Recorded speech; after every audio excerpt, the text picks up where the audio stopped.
નમસ્કાર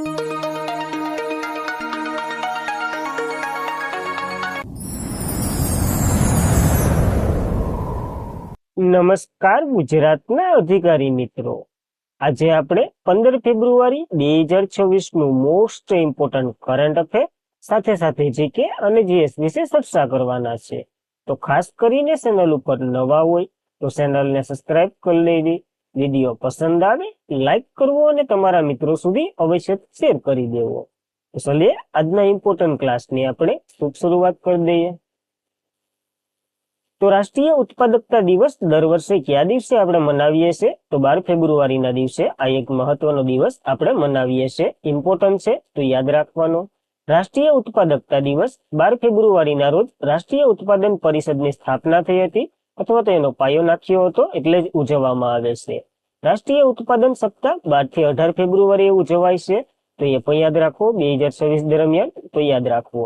જ્યારે આ 12 ફેબ્રુઆરીએ રાષ્ટ્રીય ઉત્પાદકતા દિવસ છે ને, એની થીમ તો કે વૃદ્ધિ એન્જિન તરીકે કસ્ટલ, સૂક્ષ્મ અને નાના અને મધ્યમ ઉદ્યોગ એટલે કે એમએસએમઈ ઉદ્યોગને પ્રોત્સાહન આપવાનું છે. આ ઉત્પાદનમાં વધારો કરવાનો છે અને ઉત્પાદન સ્પર્ધા અને ટકાઉ ઔદ્યોગિકરણ વિકાસ પર ધ્યાન કેન્દ્રિત કરવાનું છે. તો ખાસ કરીને 12 ફેબ્રુઆરીએ આપણે રાષ્ટ્રીય ઉત્પાદકતા દિવસ ઉજવીએ છીએ, ખાલી એટલું જ યાદ રાખવાનું છે. ત્યારબાદ ફેબ્રુઆરીના દિવસો જોઈ લઈએ. 1 ફેબ્રુઆરીએ ભારતીય સુરક્ષા ગાર્ડની 50મી સ્થાપના દિવસ ઉજવ્યો હતો. 2 ફેબ્રુઆરી વિશ્વ વેટલેન્ડ દિવસ, 4 ફેબ્રુઆરી વિશ્વ કેન્સર દિવસ, આંતરરાષ્ટ્રીય માનવ બંધુતા દિવસ અને 6 ફેબ્રુઆરીએ સ્ત્રી જનન અંગછેદ શૂન્ય સહિષ્ણુતા આંતરરાષ્ટ્રીય દિવસ. 9 ફેબ્રુઆરીએ આંતરરાષ્ટ્રીય વાય દિવસ, જે ફેબ્રુઆરીના બીજા સોમવારે મનાવીએ. 10 ફેબ્રુઆરીએ વિશ્વ કઠોળ દિવસ અને રાષ્ટ્રીય કૃમિનાશક દિવસ. 11 ફેબ્રુઆરીના રોજ વિજ્ઞાનમાં મહિલાઓ અને કન્યાઓનો આંતરરાષ્ટ્રીય દિવસ, વિશ્વ યુનાની દિવસ અને દાણચોરી વિરુદ્ધ દિવસ. જે દાણચોરી વિરુદ્ધ દિવસ આપણે ફેબ્રુઆરીના બીજા મંગળવારે મનાવીએ છીએ. 13 ફેબ્રુઆરીએ રાષ્ટ્રીય મહિલા દિવસ અને વિશ્વ રેડિયો દિવસ આપણે મનાવી શક્યા છીએ. અને આ એક દિવસ વધારાનો એડ કરી દેવો 12 ફેબ્રુઆરીના રોજ. તો આ ઇમ્પોર્ટન્ટ દિવસો છે, આપણને યાદ રહેવા જોઈએ. ત્યારબાદ સુપ્રીમ કોર્ટે ઓટિઝમ માટે સ્ટેપ થેર જે થેરાપી હતી એના ઉપર પ્રતિબંધ લાગ્યો છે. તો ઓટિઝમ ક્યાં અંગને પ્રભાવિત કરે છે? માનવ શરીરના. તો મગજને પ્રભાવિત કરતો એક રોગ છે જે ખાસ કરીને બાળકોમાં વધારે જોવા મળે છે. તો ન્યાયાધીશ જેબી પારડીવાલા અને આર મહાદેવ આ કેસ યાદ રાખજો, કારણ કે આગળનો એક આર્ટિકલ છે ને, એમાં પણ આ કેસ વિશે આપણે ચર્ચા કરવાના છે. સરકારની ટીકા કરી અને તે આવા ઉપચાર આપવા માટે સામે કાર્યવાહી કરવામાં નિષ્ક્રિય રહ્યા છે, જેના કારણે એડીએસ થેરાપી છે એ બાળકો અને માતા પિતા વગેરે વાલીઓને મોટા પ્રમાણમાં પૈસા ખર્ચે છે. તો સારવાર અપ્રમાણિત પદ્ધતિથી અપનાવે આવી છે. ટૂંકમાં આનું પરીક્ષણ પૂરેપૂરું નથી થયું તો આ થેરાપી અપનાવી લીધી, એટલે સરકારની ટીકા કરી છે. અને કોર્ટે કેન્દ્રને સ્ટેપ સેન થેરાપી સમર્પિત નિયમનકારી સત્તા સ્થાપવાનો નિર્દેશ જારી કર્યો છે. કોર્ટે સ્વીકાર્યું આ સારવાર હજુ પ્રયોગિક છે, સાબિત નથી થયું કે આનાથી સારું થાય કે ખરાબ થાય, અને દર્દીઓનું શોષણ બચવા માટે આ નિર્ણય લેવામાં આવ્યો છે. તો આપણને યાદ રાખવું. હવે આ સેમ સેલ થેરાપી શું છે? તો સેમ સેલ થેરાપી આપણા શરીરના જે મુખ્ય કોષો હોય એ કોઈ પણ પ્રકારના કોષો હોય, હાડકા, સ્નાયુ, ચેતા વગેરેમાં ફેરવી શકે છે. ડોક્ટર આ શરીરના અન્ય ભાગો જેમ કે ચરબી અથવા તો અસ્થિર મજ્જામાંથી જે કોષો નિર્માણ થાય ને એને કાઢે અને અગ્રસ્ત વિસ્તાર છે ને જેને ઇન્જેક્શન દ્વારા અહીંયા પ્રસ્થાપિત કરે છે. આ થેરાપીનું મુખ્ય કારણ આ જ છે અને આવી રીતના કરવામાં આવે છે. આ કોષો ત્યાં પહોંચે અને સ્થિતિગત પેશીઓનું સમારકામ કરે છે અને બળતરા ઘટે છે. આના લીધે આને થેરાપી કહેવામાં આવે છે. હવે ઓટિઝમનો ફાયદો થાય તો ઓટિઝમ સ્ટેપ ડિયોસલન તરીકે ઓળખાય છે, જે મગજના વિકાસ સાથે સંબંધિત એક સ્થિર અને વ્યક્તિના વિચારની, વર્તન કરવાની, વાતચીત કરવાની, સામાજિક રીતે ક્રિયા પ્રતિક્રિયા કરવાની અસર કરે છે. ટૂંકમાં અસ્થિર મગજને આપણે કહું ને તે ટૂંકનું ઓટિઝમ રોગ હોય છે, જે મગજને અસર કરે છે અને ખાસ કરીને બાળકોમાં વધારે જોવા મળે છે. હવે આનાથી કંટાળી અને વાલીઓ શું કરે? તો આ થેરાપીનો ઇસ્તેમાલ કરે. આ થેરાપી સાબિત નથી થઈ એટલે સુપ્રીમ કોર્ટે પ્રતિબંધ મૂકી દીધો. ખાલી એટલું જ યાદ રાખવાનું છે. તો ક્યાં ક્યાં અસર કરે એ મહત્વનું બને છે, તો આપણને યાદ રાખવું. ત્યારબાદ સ્વામી દયાનંદ સરસ્વતીની કેટલામી જન્મ જયંતિ નિમિત્તે શ્રદ્ધાંજલિ અર્પણ કરવામાં આવી છે? તો 202મી જન્મ જયંતિ આપણે ઉજવી છે સ્વામી દયાનંદ સરસ્વતીની. ભારતના મહાન સમાજ સુધારક અને વૈદિક વિદ્વાન આર્ય સમાજના સ્થાપક સ્વામી દયાનંદ સરસ્વતીની 202મી જન્મ જયંતિ ઉજવી રહ્યા છે, જે 19મી સદીમાં ભારતના સામાજિક અને સાંસ્કૃતિક જાગૃતિના મુખ્ય વ્યક્તિ એક તરીકે વ્યાપક ગણતરી થાય છે આ વ્યક્તિની.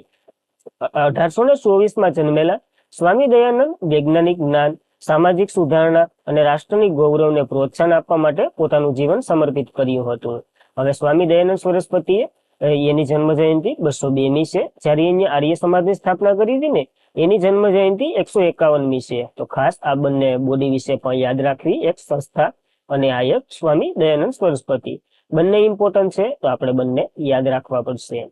હવે જન્મ ગુજરાતમાં થયો હતો, ગુજરાતના ટંકારામાં. અને ટંકારા કઈ નદી કિનારે? એ પીવાયક્યુ તલાટીનો ઉપાડ લેવો તમારે. પીવાયક્યુ ન હોય તો આપણે ભણાવવાનું બંધ કરી દઈએ, જોઈ લેવો ખાસ તારીખ સહિત. જે 2000 હસમુખભાઈ વાળી જે તલાટી લેવાની હતી ને એમાં તો કઈ નદી કિનારે આવેલો છે એ તમારે કોમેન્ટ કરવાની છે. કઈ? ડેમી નદી કિનારે. તો ખાસ એ પણ યાદ રાખવું, કહી દીધું. 12 ફેબ્રુઆરી 1824 ના રોજ એનો જન્મ થયો હતો. અમને સૂત્ર આપ્યું હતું, વેદ અને સ્વરાજ તરફ પાછા વળો. ભારતીયો માટે ભારત મૂર્તિ પૂજામાં માનતા ન હતા. બાળપણનું એનું નામ તો કે મૂળદાસ એટલે મૂળશંકર હતું. આર્ય સમાજની સ્થાપના કરી હતી 10 એપ્રિલ 1873 ના રોજ મુંબઈમાં કરી હતી. ખાસ એપીવાયક્યુ પર આવી ગયો, ઘણા ગુજરાતી કરીને આવે તો ખાસ મુંબઈમાં કરી હતી આની સ્થાપના. અને આનું વિસર્જન ક્યાં? પાછું રાજસ્થાન ખાતે કર્યું હતું. તેને હિન્દુ અને માર્ટિલ રુથિયન તરીકે ઓળખવામાં આવે છે. તે શુદ્ધિય સળવળ ચડાવી હતી, એ પણ પીવાયક્યુ હતો, જીપીએસસી નો છે. જેનો ઇતિહાસ ઇસ્માઇલ ધર્માંતરિત થયેલા હિન્દુઓને ટૂંકમાં જે ઇસ્માઇલ અથવા તો જે બ્રિટિશના પારસી વગેરે બની ગયા હોય ને એના પાછા હિન્દુમાં ફેરવવા માટેની આ એક થેરાપી તમે કહી શકો. તેમણે હિન્દુ ધર્મ પાછો લાવવા માટે શુદ્ધિય સળવળ એ વાત જ કરી લીધી. આપણે પ્રખ્યાત પુસ્તકની વાત કરીએ, આપો પરીક્ષામાં આવી ગયું, સત્ય પ્રકાશ અખબાર એમનું છે, આર્ય પ્રકાશ, એ પણ પીવાયક્યુમાં આવી ગયું, એસએસસી જીડીએ પૂછી લીધું. અને તેમણે રાજસ્થાનના અજમેરમાં એક પ્રિન્ટિંગ પ્રેસની સ્થાપના કરી હતી. એનું નામ વૈદિક સંસ્થા હતું. અને આ વૈદિક સંસ્થામાંથી જ આર્ય પ્રકાશન પ્રકાશિત થતું હતું. તો ખાસ આવા મહત્વના ફેક્ટો યાદ રાખવા.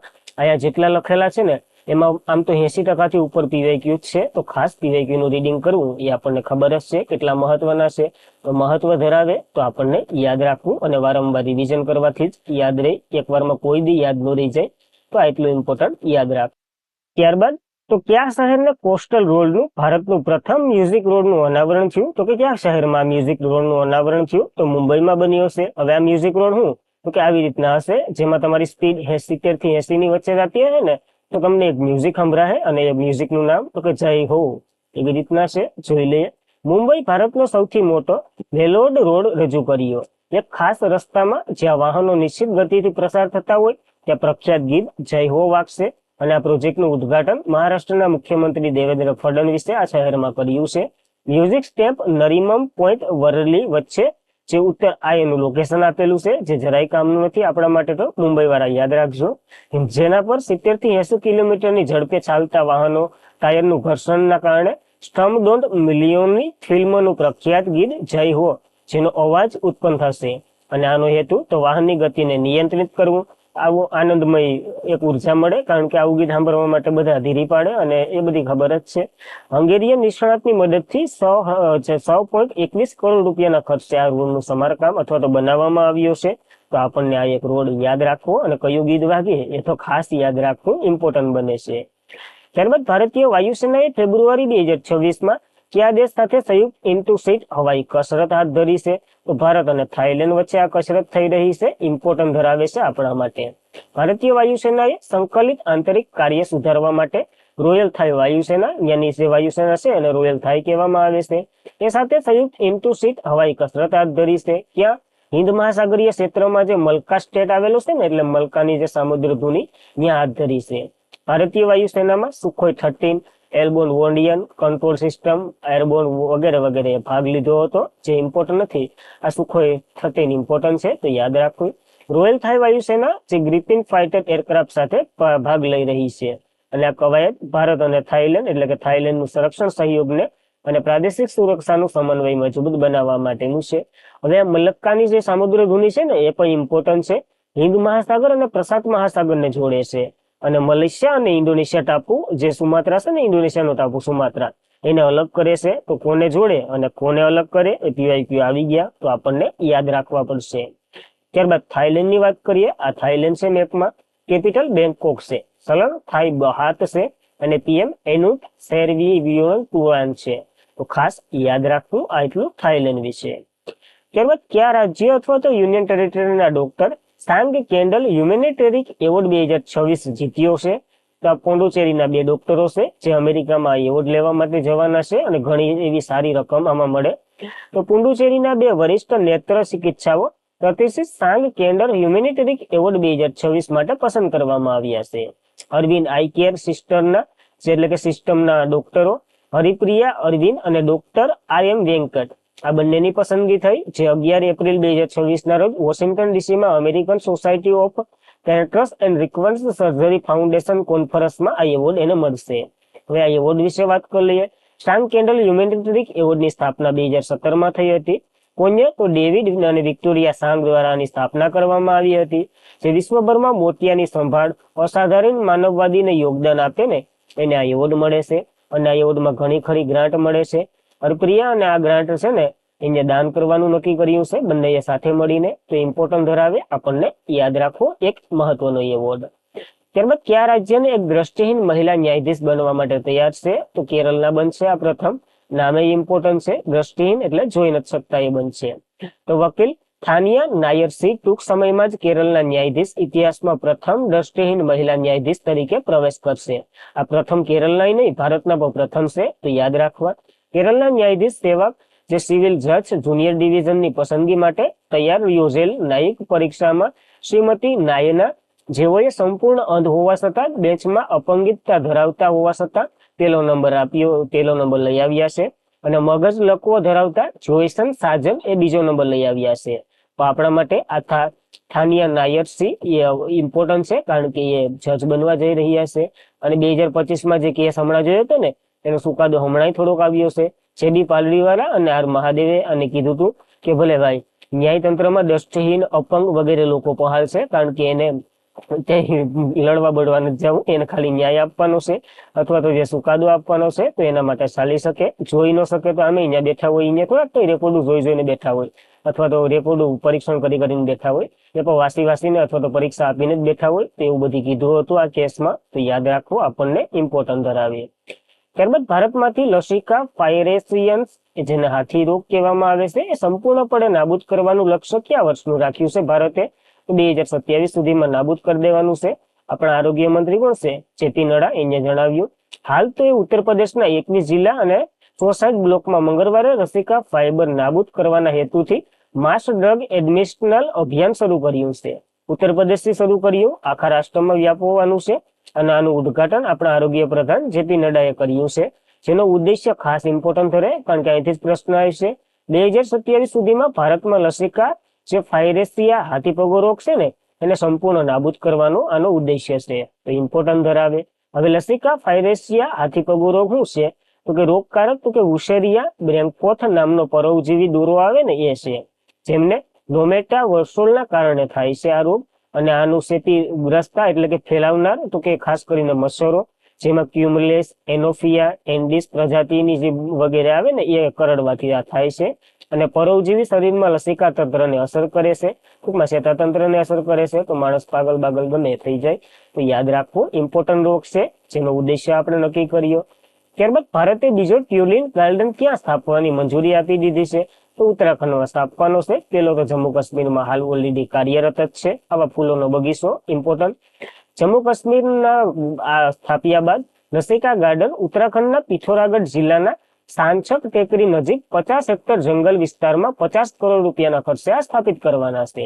પ્રભાવિત ટ્યુલિપ ગાર્ડન ઓએનજીસી દ્વારા કોઓપરેશન સોસાયટી રિસ્પોન્સિબલ છે ને એ કાર્યક્રમ અંતર્ગત આને સ્થાપવામાં આવી રહ્યો છે. તો ઇમ્પોર્ટન્ટ ધરાવે છે. વગેરે વગેરે લોકેશન છે, 13 જિલ્લાઓને 13 નવા સ્થળોને આવરી લેશે. ઇમ્પોર્ટન્ટ ધરાવે. હવે આ શું કહેવાય? આ લસિકા ટ્યુલિપ ગાર્ડન છે એમાં સૌથી વધારે જે આ ફૂલનું ઉત્પાદન થાય ને એમાં વિશ્વનો સૌથી વધારે ફૂલો તો કે નેધરલેન્ડમાંથી નિકાસ થાય અથવા તો અહીંયા નિકાસ થાય છે. અને વિશ્વના ફૂલની દુકાન તો કે નેધરલેન્ડ એટલા માટે કહેવામાં આવે છે. જ્યારે હિમાચલ પ્રદેશની વાત કરી લઈએ, કેપિટલ 2 છે શિમલા અને ધર્મશાલા. સીએમ સુખવીરસિંહ સુખુ છે અને ગવર્નર શિવ પ્રતાપ શુક્લા છે. તો ખાસ ઇમ્પોર્ટન્ટ ધરાવે. એટલે બેઝિક માહિતી આપણે ઉત્તરાખંડ વિશે યાદ રાખવી. માય મિસ્ટેક ઉત્તરાખંડ આવે છે તો થોડુંક સુધારી લેવું આપણને.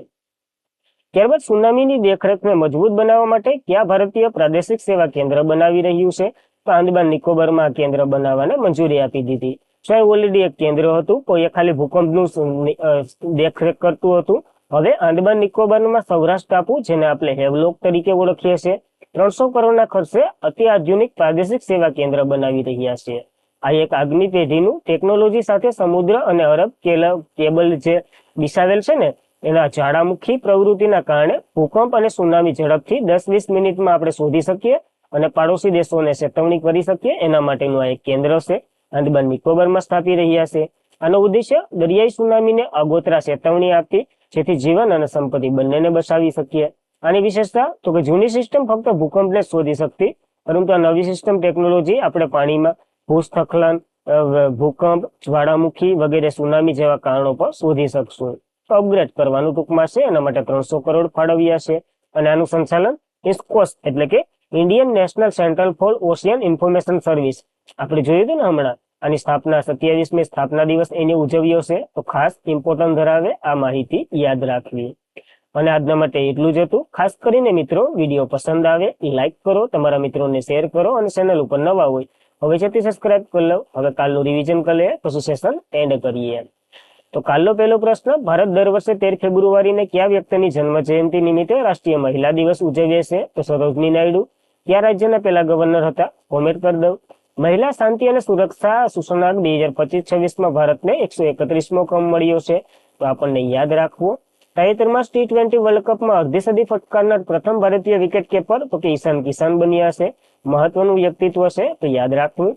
સેમ્સ્યુલ ચંદ્ર નિવાસ મિશન સફળ પૂર્ણ કર્યા બાદ ભારતનો સૌથી યુવાન પુરુષ એનાલોગ અવકાશયાત્રી કોણ બન્યો છે? તો આદિત્ય પાંડેએ આ રેકોર્ડ કર્યો છે ધોળાવીરા ખાતે. હિન્દ મહાસાગરનો સૌથી મોટો ટાપુ જણાવો, જ્યાં તાજેતરમાં ચક્રવાત ગજાનીએ તબાહી મચાવી છે? તો મેડાગાસ્કર. ઓલરાઉન્ડ પૂછે તો ગ્રીનલેન્ડ, નગર હિન્દ મહાસાગરનો મેડાગાસ્કર છે. કઈ સરકારે કન્યાઓ માટે લખપત બીટીઆઈ યોજના શરૂ કરી છે? તો દિલ્હીના સીએમ રેખા ગુપ્તાએ આ યોજના અપગ્રેડ કરી છે. કયા વ્યક્તિત્વનું સંસ્કરણ four star and on reasons સંસદના વિવાદનું કારણ બન્યું છે? એમ નવરણેનું આ પુસ્તક છે, કાલ સંપૂર્ણ જોયું હતું. તાજેતરમાં જ એશિયન ડેવલપમેન્ટ બેંકે કયા રાજ્યને 182 મિલિયન લોનને મંજૂરી આપી દીધી છે? તો આસામમાં જે બ્રહ્મપુત્રએ જે ધોવાણ કર્યું ને, એને સંભાળવા માટેની આ લોન છે. દિલ્હી સરકાર દ્વારા દિલ્હી ખેલ મહાકુંભના બ્રાન્ડ એમ્બેસેડર તરીકે કોને બનાવ્યા છે? તો શિખર ધવલ, જે ક્રિકેટર છે, એને બનાવ્યા છે, તો યાદ રાખવા. અને આજના માટે એટલું જ હતું. ખાસ કરીને મિત્રો, વિડીયો પસંદ આવે લાઈક કરો, કારણ કે બહુ મહેનત થાય. એક સારી એવી કોમેન્ટ કરી દઉં, તમારા મિત્રોને શેર કરી દઉં, અને ચેનલ ઉપર નવા હોય તો અવશ્યથી સબસ્ક્રાઇબ કરી દઉં. ટેલિગ્રામમાં જોડાઈ જવું PDF સ્ટડી મટીરિયલ વગેરે માટે. તો બસ આજના માટે એટલું જ હતું. જય હિન્દ, જય ભારત, ધન્યવાદ.